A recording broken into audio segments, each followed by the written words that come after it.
Gata for the sound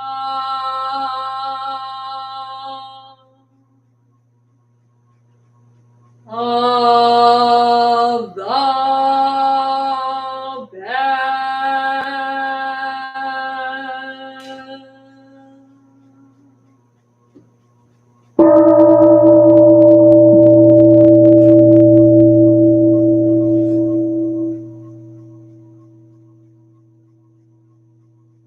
mind calm, body at ease, breathing quiet, sentiment benevolent.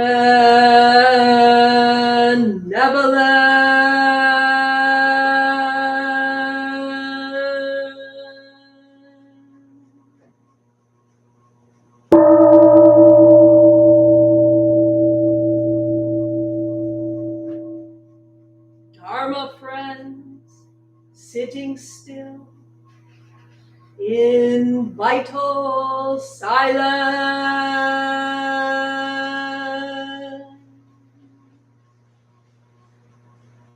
wanting nothing, we practice eco-Buddhism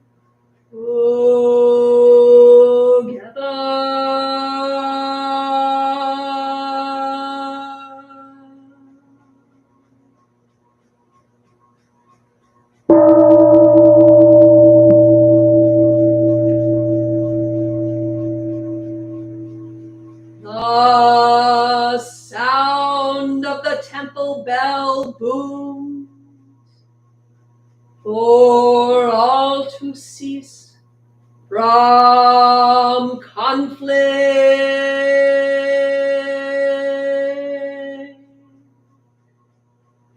May the way of Buddha usher in the dawn of non-violent global village forever.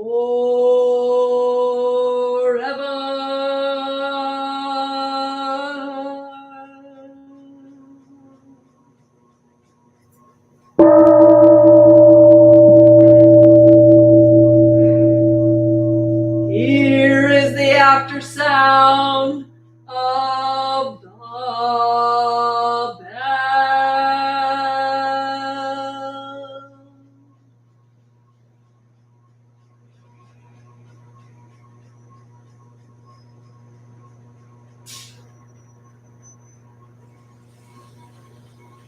Thunder of silence, light after Dharma rain.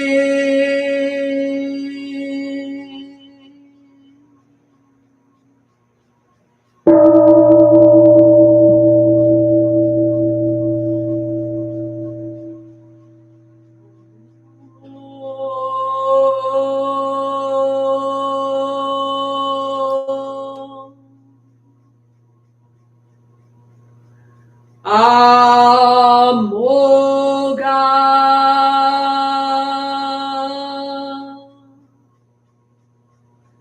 Varochana Mahamoga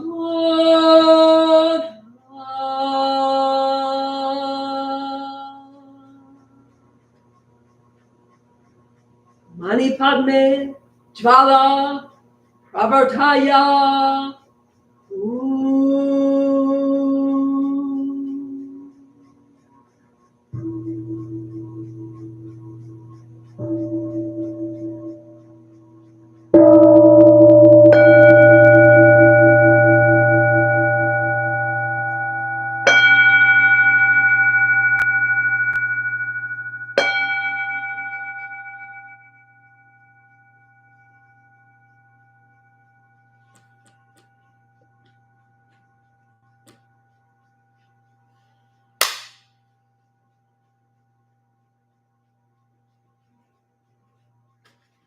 please take a moment to straighten your mats and cushions and then stand facing the altar for the chanting of the three refuges.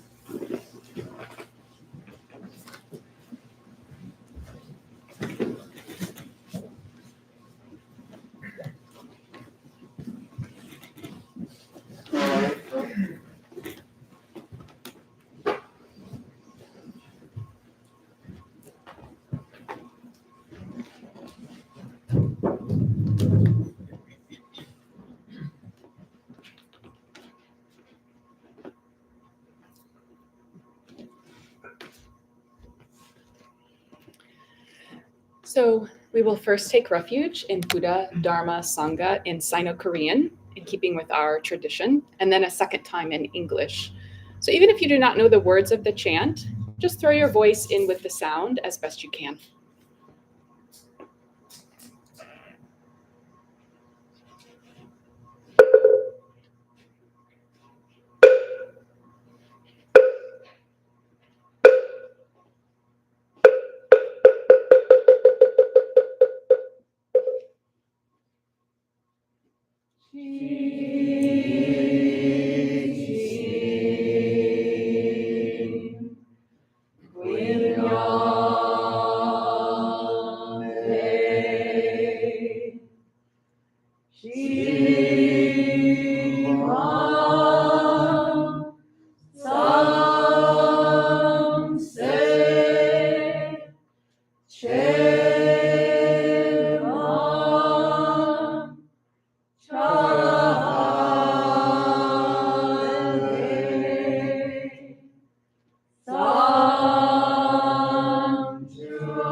And now in English, I go for refuge to the Buddha.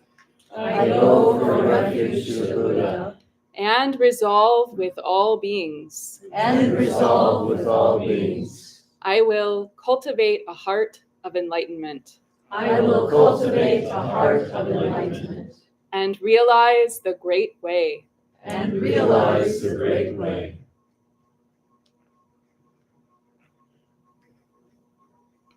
I go for refuge to the Dharma I go for refuge to the Dharma and resolve with all beings. and resolve with all beings. I will penetrate the teachings I will penetrate the teachings and uncover oceans of wisdom. and uncover oceans of wisdom.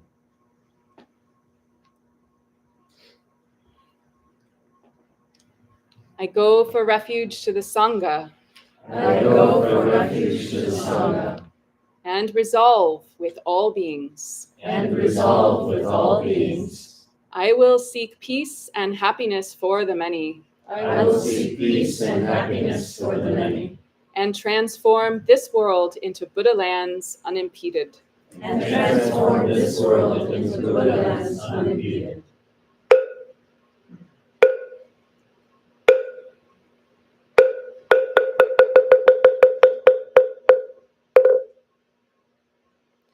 Now please remain standing just for another moment.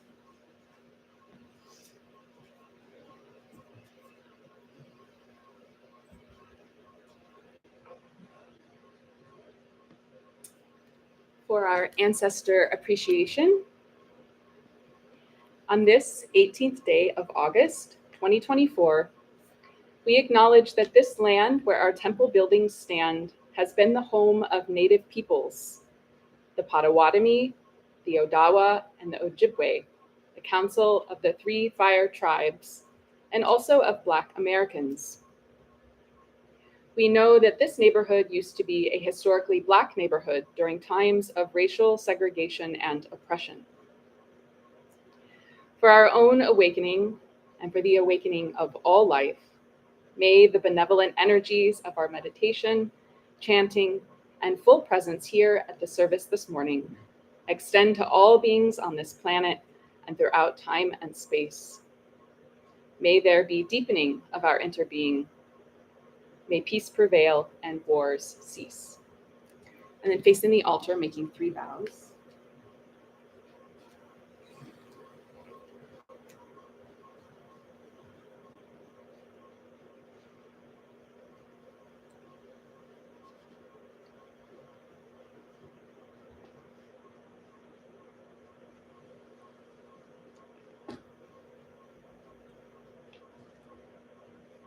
And now please return to your places for another shorter period of meditation, about 5 minutes.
Please join me in these simple stretches.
Good morning. Can you hear me okay? Good morning. Great. Well, my name is Jagwa, or Kelly. I'm one of the Dharma teachers here in Ann Arbor. It's nice to see all of you this morning. I understand we have quite a few new people, is that right? Here for the first time. Okay. Oh, wow. Wonderful. Well, thanks for being here. I think it will be a good topic for both the new and people who've been coming for a while, because I'm going to be talking about one of the aspects of what we call the Noble Eightfold Path, and that is right mindfulness, which is a pretty foundational concept in our practice. But I actually want to tell you a little story first. So last weekend when I was here, I was one of the greeters, the people who stand in the front hall and welcome you in and kind of give you a little bit of an orientation so you know what to expect. And this gentleman was trying to open the doors on Packard. So I thought, well, they might be a little lost. So I just poked my head out and said, can you come around through the garden gate? So he came around and came in and introduced himself. I said, oh, is it your first time here? And he said, yes. I said, well, why don't you have a seat and take your shoes off, and I'll tell you a little bit about the service. So I explained we would do some meditation and some chanting, and then at the end, there would be time for some questions or tea or something like that. So he came in and sat down for a moment. And then a minute later, I see him come out of the meditation hall, and he said, I think I'm in the wrong place. I'm supposed to be getting a massage.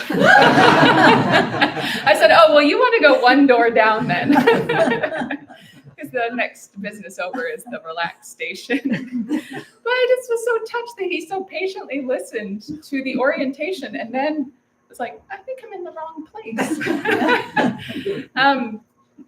And I tell you that story because as we talk about mindfulness today, I think we've all had that experience of kind of waking up in a split second and being like, how did I get here? So, and then I found out he's my neighbor. I saw him at a neighborhood meeting the other night.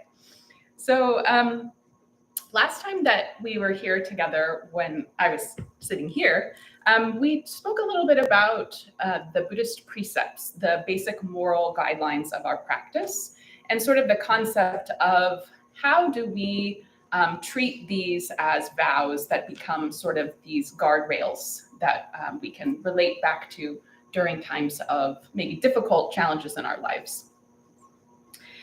And so to practice precepts is really a place where we're also cultivating mindfulness. And then, maybe another way of thinking about it is that when we're cultivating our mindfulness, we're developing these innate strengths and capacities that we have as human beings. And then the precepts, which are things like not harming, but cherishing all life, not lying, but speaking the truth, not misusing our sexuality, not misusing intoxicants, etc., are sort of the grounds in which we then bring these capacities to bear. So I want to talk a little bit about one of the most important aspects of this foundation that we build for ourselves, and that is right mindfulness. But let me put it in the context of this set of 8 teachings, which you may or may not have encountered before. Have you heard of the Eightfold Noble Path? Yes, a few nods. Okay. Haji's heard of it. Yes. We actually have a wonderful book of children's Buddhist music that was written by a Dharma teacher here in the 1990s. And so I always can remember the Eightfold Path because he set it to music in one of his songs. So I will sing it for you, and then we'll talk about what each of those is in a little bit more detail. Okay, so I have my notes in case I forget. All right. Number 1 is right view. Number 2 is right intention. Number 3 is right speech. Number 4 is right action. Number 5 is right livelihood. Number 6 is right effort. Right mindfulness and right concentration, and you're trucking on the Eightfold Path. So now you can remember it too. So right view, right intention, right speech, right action, right livelihood, right effort, right mindfulness, and right concentration. And those 8-fold teachings are actually the last of the 4 Noble Truths, the very first thing that the Buddha taught. So this was the truths of the existence of suffering in the world, what contributes to that suffering, wanting things to be different than how they are. And then the way out of suffering exists. That is what he discovered in his exploration. And the way out is by practicing this 8-fold path. So that's kind of in a nutshell. But you might have also seen in Buddhist iconography this wheel with 8 spokes on it. Some of us have a little, I don't have my pin on today, have a little gold pin of this 8-spoke wheel. Have you seen that? So each of those 8 spokes represents these aspects of the Eightfold Path. And I had read an article a few years ago that really helped cement in my mind why it's this image of the wheel. And they explained it. Have you ever had a bicycle wheel where one of the spokes gets a little bent? Have you had that? You know what that's called? It's out of true, which I thought was kind of an interesting turn of phrase. So then, of course, when the wheel is going around, you can really feel it. It's kind of like ka-thunk, ka-thunk, ka-thunk.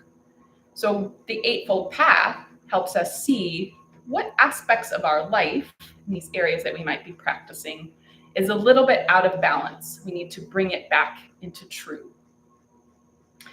So I really see, at least in my own experience, that the practice of right mindfulness is one of the ways that we develop this ability to see where things have gotten out of balance. And so that really helps us in all of the other aspects of these practices as well.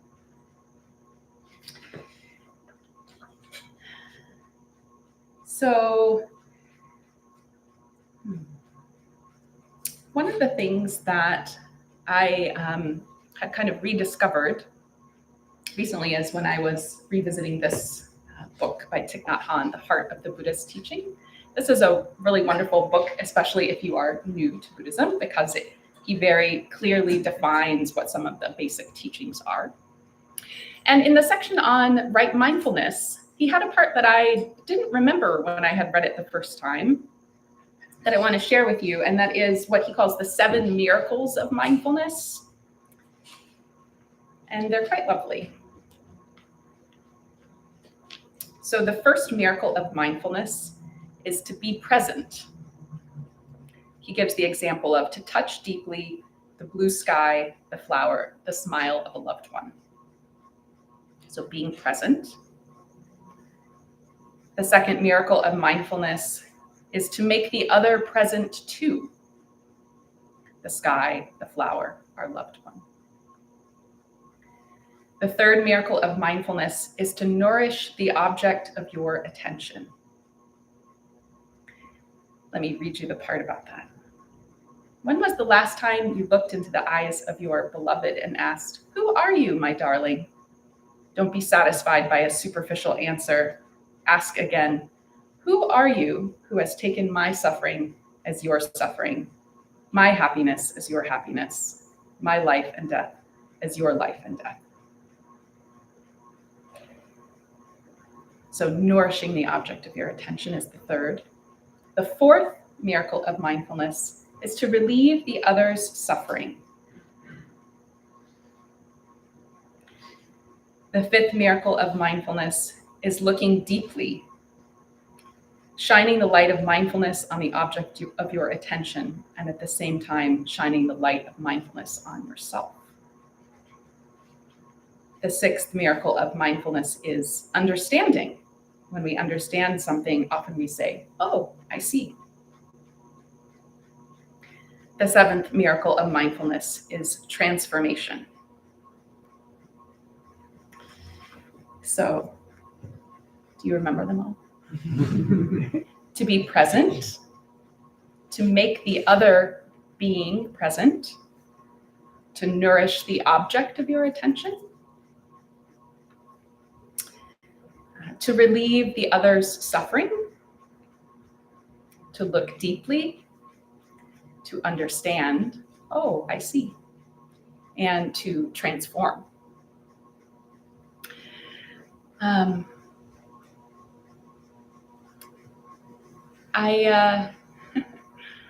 I think it's natural to have this sense of mindfulness as something extra to do. I don't have time for mindfulness kind of thing, you know. I don't have time to keep a journal or to do these different kinds of practices that maybe you've heard that people do. Does anybody feel like that? It's kind of like an extra thing. Maybe a little bit. I see some nods. But we're really encouraged in our practice to treat mindfulness as just the way that we are engaging in the world. I remember a few years ago, I had this office job with in one of those kind of big open offices with like a couple hundred people and really no privacy, and it was kind of noisy. And I would often find myself rushing from one side of this big open office building to the next, going to meetings or worrying about some email that I needed to send or something like that. And occasionally I could catch myself and say, just in this walking from one side to the other, I can breathe, and that can be a break for me. Just in this traveling to and fro, I didn't have to do anything extra. I could just literally remember for a moment to just breathe and kind of pay attention to the fact that I was walking. So that's one very simple example of discovering that there's already opportunities in whatever might be going on to practice mindfulness.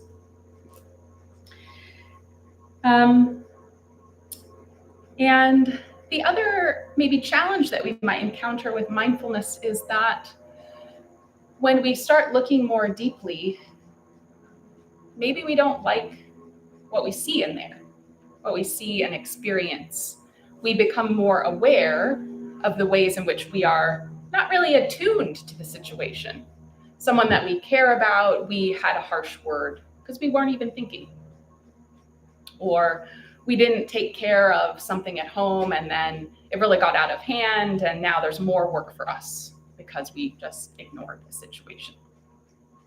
And so I think it's really important to, when we are practicing mindfulness, also remember that it is about cultivating our self-compassion at the same time. This isn't about finding new ways of punishing ourselves. You forgot this, you didn't do that, etc. Because remember the first precept, do not harm, but cherish all life. That applies to us too. And I found this lovely little video the other day that I just stumbled upon online. It was one of those moments where I thought, maybe the internet wasn't such a bad idea after all. There's this group that's making these little short video interviews with elders from many different cultures around the world. It's called Wisdom Keepers.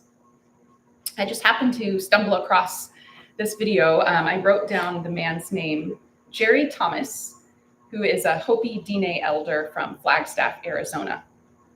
And he tells this really lovely story. And he is holding up this stalk of grass, the kind that grows like this tall, kind of looks like a weed, has a little fluffy top. You can picture it. And it has these big curling leaves, but it keeps going up to the stalk, right? Can you picture it?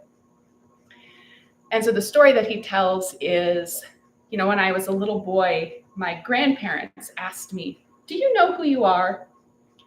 And he says, I said yes, but I didn't really know who I was. But I said yes anyway. And they looked at me and they could kind of tell from my body language that I was unsure. And so he said, then they told me the story of life. Don't forget this. So he holds up the stalk of grass and he says, life is when you're going up, and then occasionally you're going to come to this, and he holds out the blade of grass. You're going to come to the end of something and realize, I'm not sure how I got here. It's okay, you can start again. Go back to the source, keep growing. And if it happens again, you come to the end of something, you realize, I'm kind of off track. Come back and keep going up. He says, you can go up again, you can continue. And I really understood this lesson as a kind of Buddhist lesson in renewing ourselves. And our mindfulness practice is what tells us when we get to the end of that blade of grass and we think, I need to change something. There's nothing more here. I'm at the end of this. Let me go back. And so this idea of coming back to this source is a key aspect of living the Buddhist life, really. Believing that we can start again. And our mindfulness is what is going to help us see when that needs to happen. So I think it was actually, where's Magam? He's outside. Here he is. Oh, hey. I think it was actually Magamak, who many of you met coming in, who was leading a practice period many years ago. And he said that the simplest way of noticing, thinking about mindfulness, like the definition in one sense, would be noticing when your mind is leaning, maybe leaning towards something or leaning away from something. And so for 1 week, you could take up a practice of just noticing when your mind is leaning. And in that stage, you're just kind of a curious, neutral observer. Oh, that's interesting. Let me look at that. When I first started practicing a few years ago in this way, I had that office job that I mentioned, and I set about kind of giving myself a series of experiments, because I think at the time I thought, well, an experiment doesn't sound like a punishment. Could just be an experiment, you know.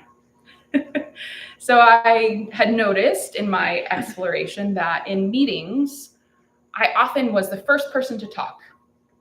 I just had a lot to say, and I had an idea, and I just would blurt it out. And then I started noticing how that affected some of the other people on my team who needed a little bit more time to process. They often didn't get heard as much. Oh, okay, let me notice this.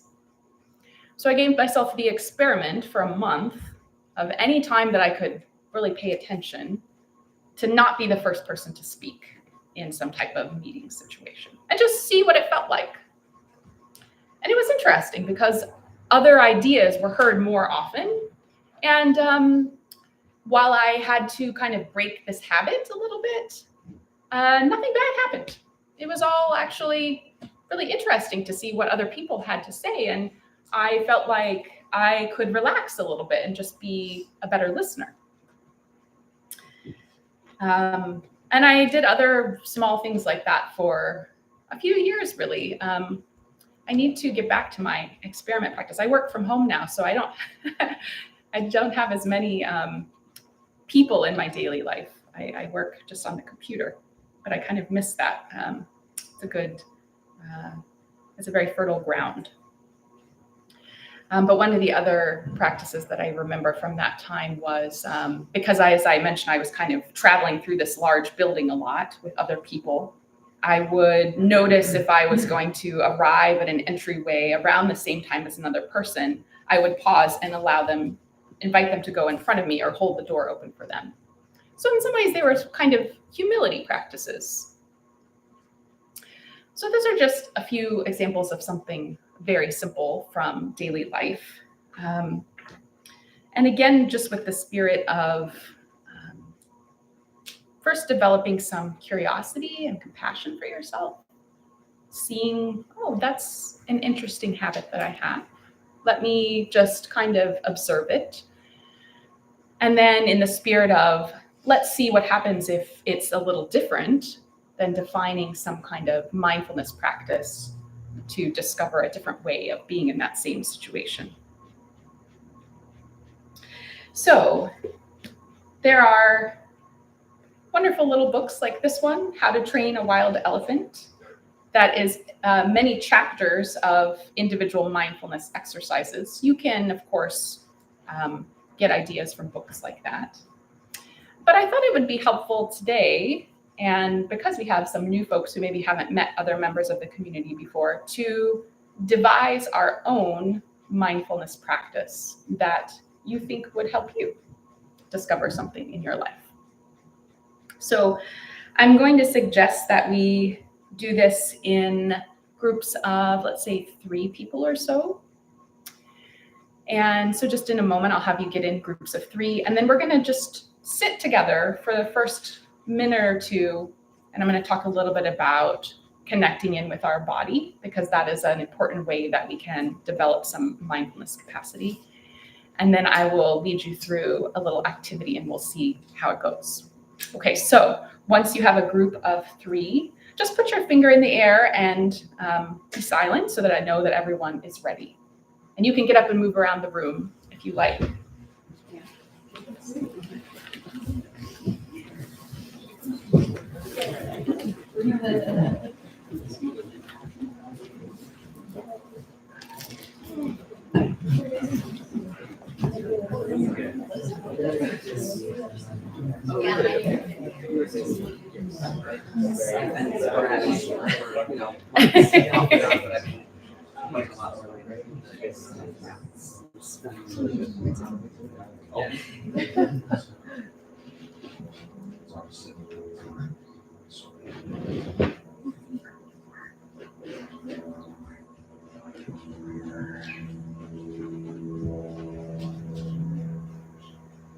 Okay.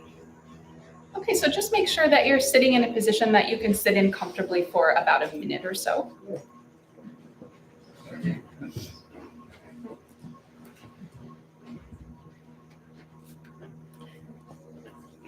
And then with our meditation gaze, we look down the bridge of the nose, eyes soft, partly open, engaging the peripheral vision. So this kind of sense of expansive, soft gaze. And then just checking in with how the breath feels in the body.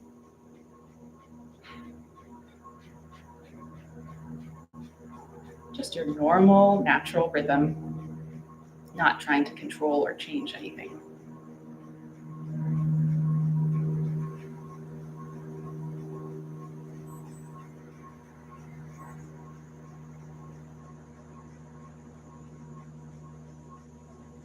Now we're going to invite some stronger breaths using what I call 360-degree breathing. So we're imagining our rib cage is a cylinder stacked over our pelvis. Then I'd like you to take your pointer finger just below your belly button and just kind of place it there. It's like the Pillsbury Doughboy. And then as if you're going to poke yourself in the stomach, just slightly engage those abdominal wall muscles as if you're pushing your own finger away ever so slightly. And then holding a little bit of that pressure in the low abdomen, we're going to breathe in for a count of 5 through the nostrils, feeling that 360-degree expansion all around the rib cage, and then exhale gently through the mouth. So let's do that for 5 breaths.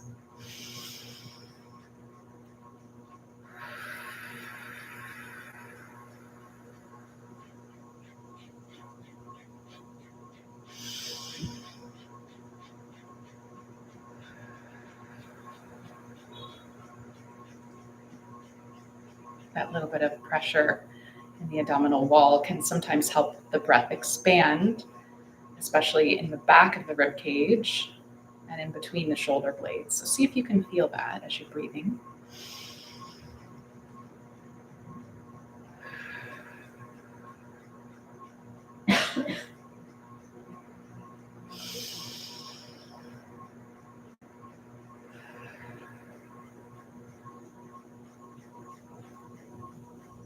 And one more.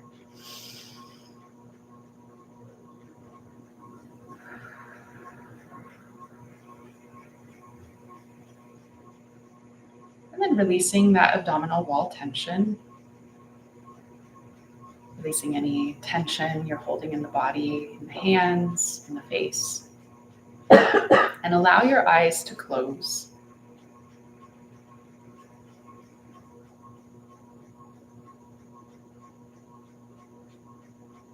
And then in your mind's eye, think back over the events in your life in the past few days and see if you notice any situation where your mind was leaning toward or away from something.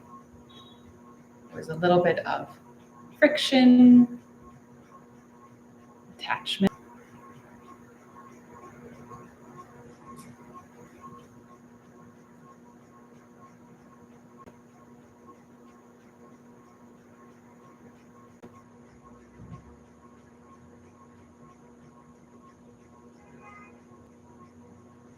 And then once you have an example in mind, going back to the sensations in the body as you remember that event. What is the physical sensation of that leaning feeling?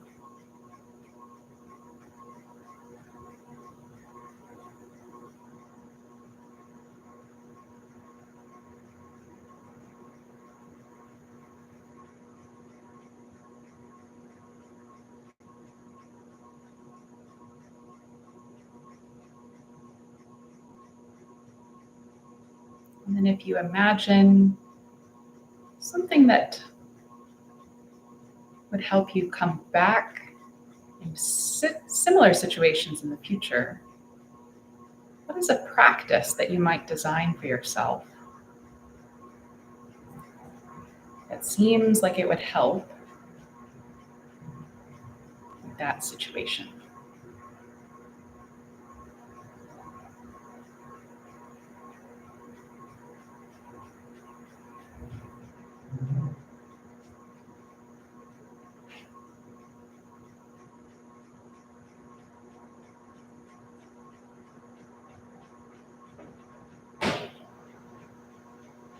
So I'm going to ring the bell.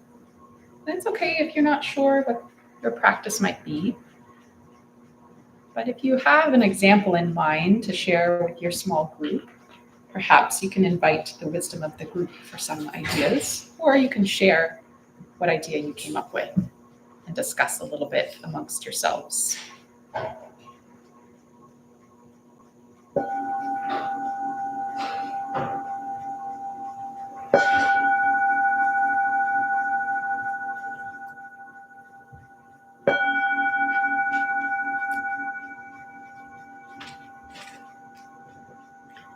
So I invite you to introduce yourselves if you haven't already done so. Say, what was the thing where you noticed your mind leaning?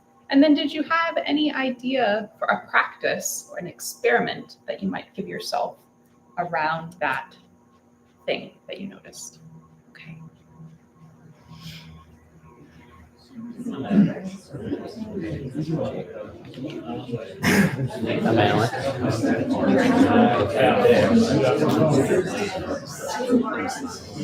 Yeah, we do.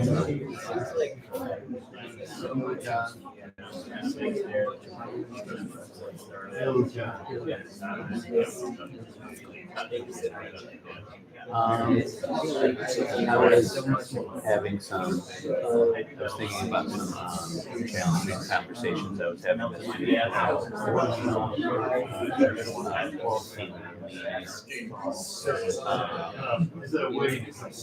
Conversations that are hard to have that you might not want to. So,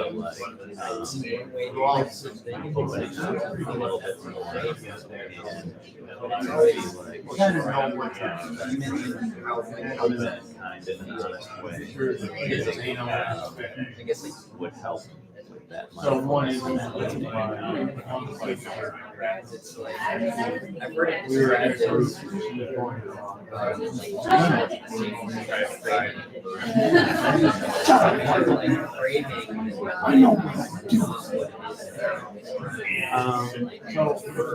Sure. I don't know.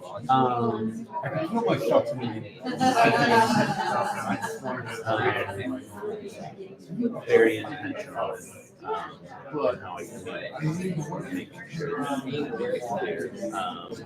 And then when I make it clear what my real feelings and what I want so that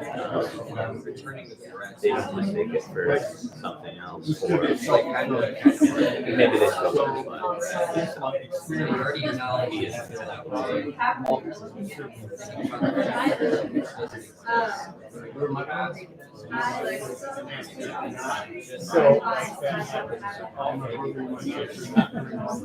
I want to say something. I can think of one specific factor.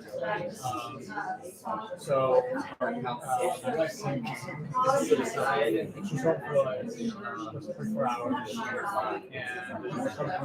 and there's fishes.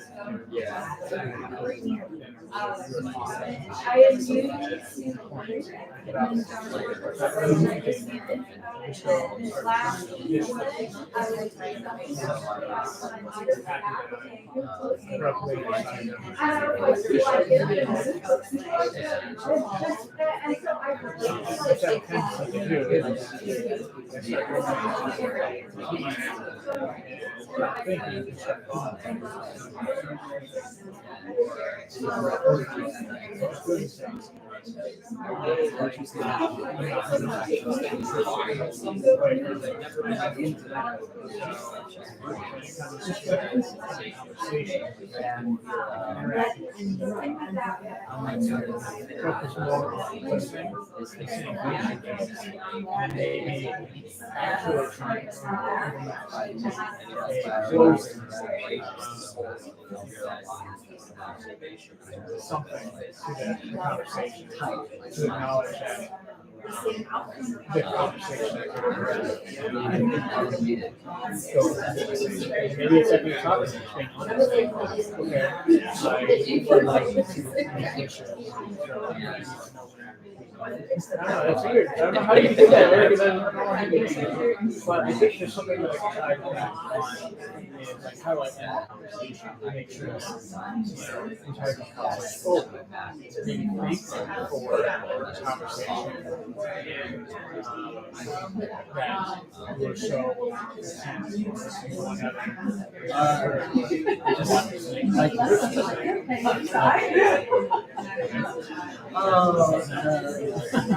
Which thing I was reflecting this morning. I think it's a fair idea. I mean, like, every situation is going to call for something different. Like, if you set that intention, I think that's as good an idea as any.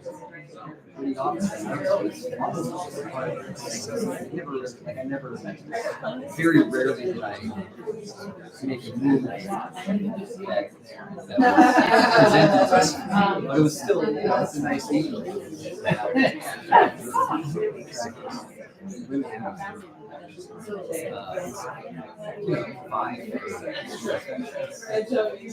So yeah, nothing. Not a last interaction.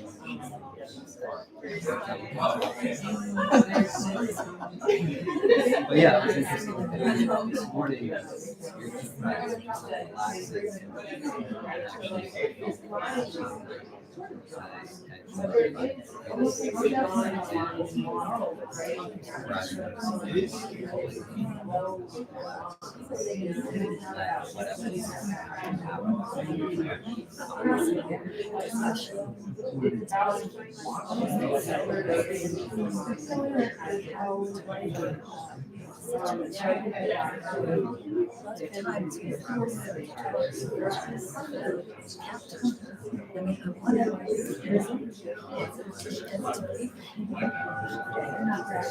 So let's take about another minute or so and make sure everyone has had a chance to say a few words.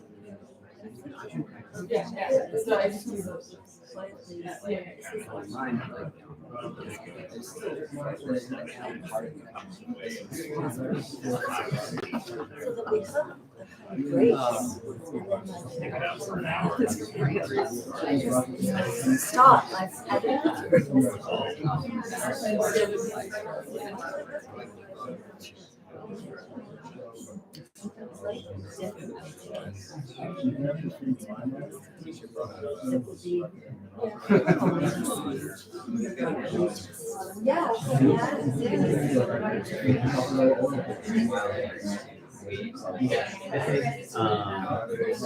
Implementing like a little space in there seems like I think that might be a wise decision because at least if it's going to drag on, you can break it up at the very least and kind of come back to what you actually are going to do with it.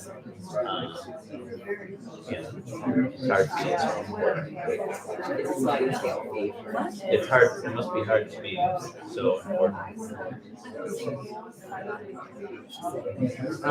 Just because you got more than meetings and people want to talk to you.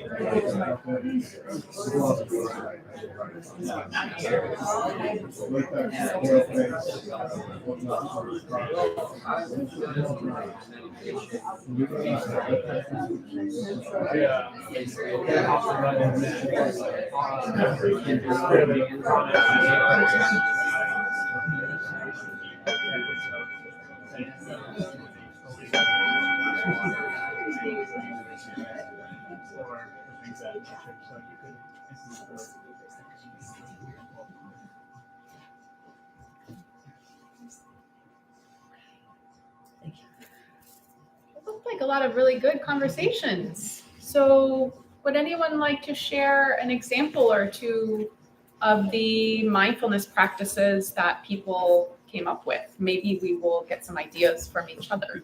And I will repeat back what you said, because sometimes the microphone doesn't seem to actually pick up when we pass it around. So I will be your microphone. Any ideas?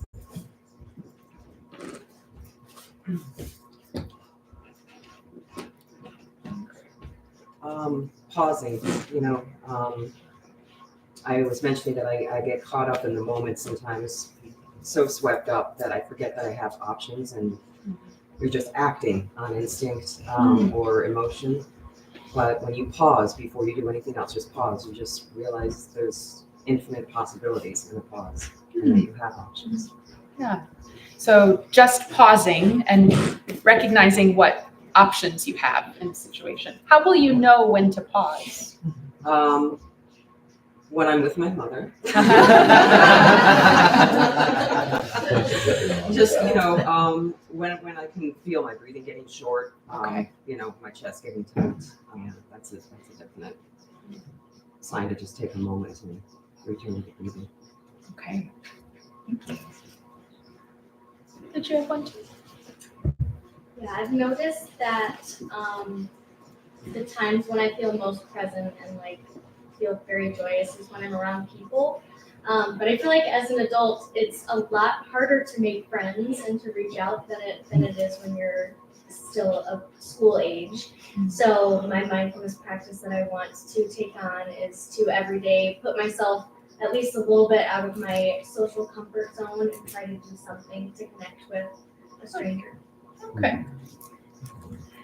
So her practice is going to be at least once a day, going outside your social comfort zone to connect with a stranger. Okay. Anyone else? Yeah. So I came up with sort of a modified version of I think a somewhat common practice, which is like when we get activated, we tend to lean in and our energy goes forward. And so one of the things that I was taught is to, when you notice that happening, you can just put your attention back on your back. And what came up for me during the practice was not just bringing my attention to my back, but bringing my attention to my spine and letting it open and try to feel the vertebrae actually like softening and coming apart a little bit, and the muscles around it softening and opening. And so I want to do more of that. Yeah. So the practice is when you feel that emotional energy is causing you to kind of lean forward and feel activated, to bring your awareness to lengthening the spine and feeling spaciousness between the vertebrae. Yeah. I haven't tried that one. I like that. Anyone else?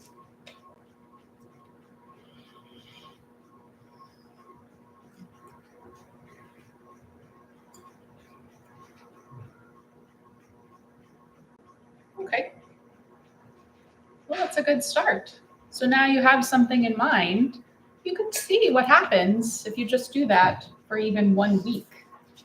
And you might need to write it down on a Post-it note, put it somewhere that you'll see it in the morning so that you remember. That's a good tip. Any other questions or comments?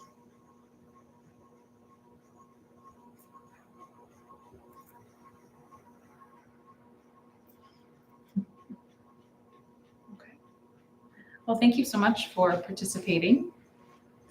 And I look forward to hearing how it goes. Maybe we can do a little check-in in a few weeks, see how it's been going. Okay. So some announcements. Do you want the microphone? Yes, please. Okay. There you go.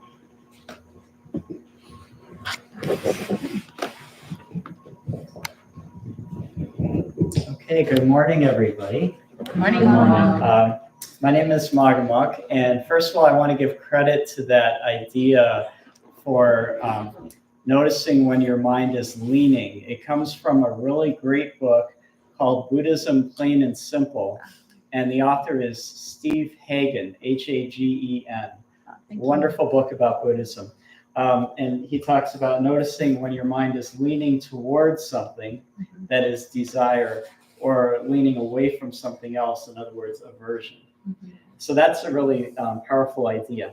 If you guys have any questions, as Shagwa mentioned, there's a lot of people here for the first time. And if you have questions after the service, you can ask any of us wearing gray, and we'll do our best to answer your questions.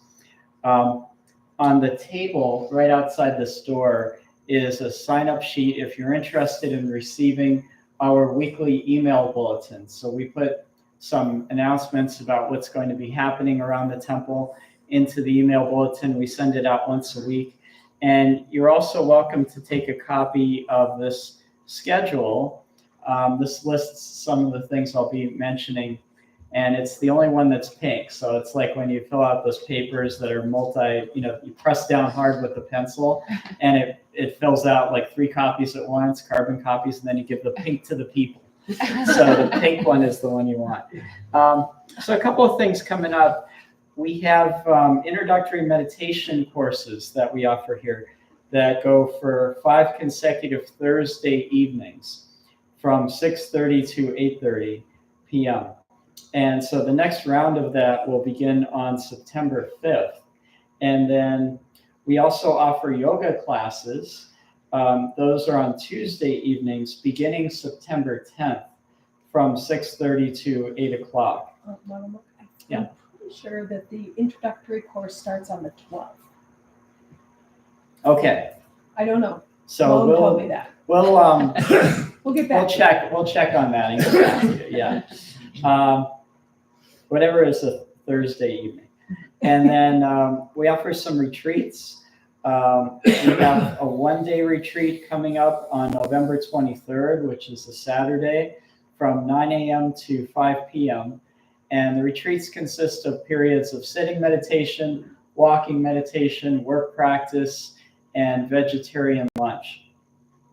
And then for people that have been around for a while, that have done some of those 1-day retreats, if you want to do an intensive multi-day retreat, Youngman Junction, the next one will be here in Ann Arbor from October 2nd to the 6th. So you might want to mark your calendar for that. We have a study group about the way of the Bodhisattva, which is on Zoom, which is on Thursday mornings from 9:15 to 10 o'clock a.m. And then, so Iljan has some information about Recovery Dharma and another announcement as well. Recovery Dharma meets in the historic food hall next door to the big yellow building at noon today. And the other announcement is that one of our Recovery Sangha members, Len, who is also a member of the temple, and I think he pronounces his name Pacho, excuse me, will be doing a talk on Wednesday, August 28th at 7 p.m.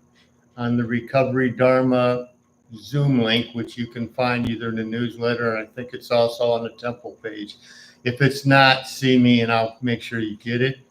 And it will be on maintaining balance in your life. Actually, the full title, I think, is Maintaining Balance in Sobriety, but it works for people who are not yet in sobriety.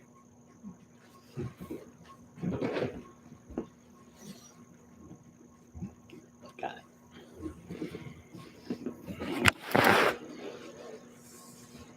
And then right after the service today, there'll be an opportunity to work together. We call that Together Action, and we do that for 15 minutes after the service. If you're interested in staying after, we'll be doing some garden work, harvesting beans today. Mhm. And so you just meet behind the temple in the garden area over here, and we'll be getting some beans. We're going to have a special service after this for Ulambana Day, and that's what these tables are for. So in preparation for that, I believe we want to remove all the mats and cushions. So all the mats and cushions on this side of the red carpet, please stack up over there on the stage and maybe in the corner. And then the ones over here, we can stack the mats and cushions into the far corner. And by the way, for people that are relatively new here, if you come in with a purse or any valuables, it's a good idea to bring it into this room with you instead of leaving it in the lobby. You can either bring it to your mat and keep it with you, or you can put it in that back corner on that shelf so you can keep an eye on it during the service if you have any valuables. The temple is supported by your kind's donations of time and money. There is a fishbowl right outside the door if you wish to make a monetary donation. And then if you want to volunteer your time, every Saturday afternoon we get together and work for a few hours starting at 3 p.m. And so you don't have to sign up in advance. You can just show up for that. And it's a nice opportunity to work together and to meet some other members of the Sangha at the same time. So thank you for coming today, even if you came thinking that you were going to get a massage and you decided to stay. That's good. And we have some tea right in the lobby, so feel free to have some tea.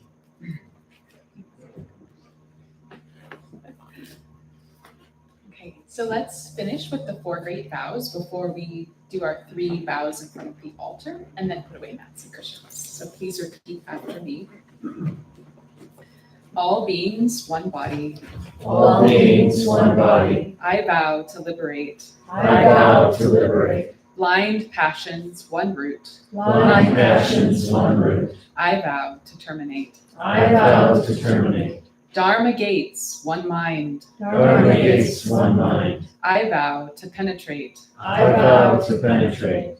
The great way of Buddha. The great way of Buddha. I vow to realize. I vow to realize. And then we'll stand and make 3 vows in front of the altar.